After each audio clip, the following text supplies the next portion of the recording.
প্রবল ঘূর্ণিঝড় রিমাল পূর্ণ শক্তি নিয়ে উপকূল অতিক্রম অব্যাহত রেখেছে।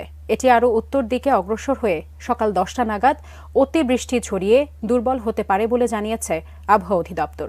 এদিকে ঝড়ে এ পর্যন্ত 2 জনের মৃত্যুর খবর নিশ্চিত করেছে দুর্যোগ ব্যবস্থাপনা ও ত্রাণ মন্ত্রণালয়। এরই মধ্যে পটুয়াখালীর রাঙাবালি এবং নীলগঞ্জে বেড়িবাঁধ ভেঙে মোট 27টি গ্রাম প্লাবিত হয়েছে। বিদ্যুৎ বিচ্ছিন্ন হয়ে পড়েছে উপকূলীয় অঞ্চলের লাখ লাখ মানুষ।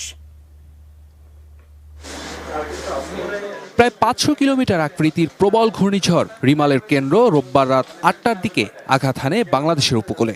গতিপথ অনুযায়ী এটি মোংলার দক্ষিণ পশ্চিমে পশ্চিমবঙ্গ খেপুপাড়া দিয়ে অতিক্রম শুরু করে। রিমালের শক্তিমাত্রা রাতেও অব্যাহত থেকে সকালে স্থল অতিক্রম করার সময় দুর্বল হয়ে নিম্নচাপে পরিণত হতে পারে।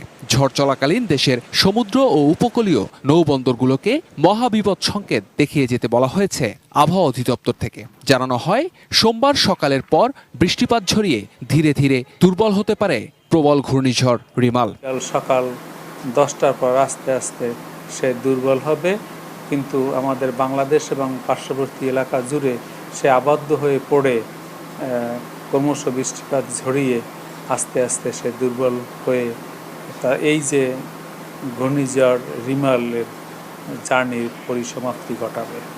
যেহেতু জোয়ারের সময় ঘূর্ণিঝড় উপকূলে আঘাত এনেছে, সেহেতু 8 থেকে 12 ফুট উচ্চতার জলোচ্ছ্বাসের সম্ভাবনা রয়েছে বলেও জানান এই আবহাওয়াবিদ। উপকূলীয় এলাকার নিম্নাঞ্চল প্লাবিত হয়েছে এবং কোথাও কোথাও বেড়িবাঁধ উপচে পানি আমাদের লোল্যান্ডে ঢুকে পড়েছে এবং কোথাও কোথাও বেড়িবাঁধ ভেঙেও গেছে।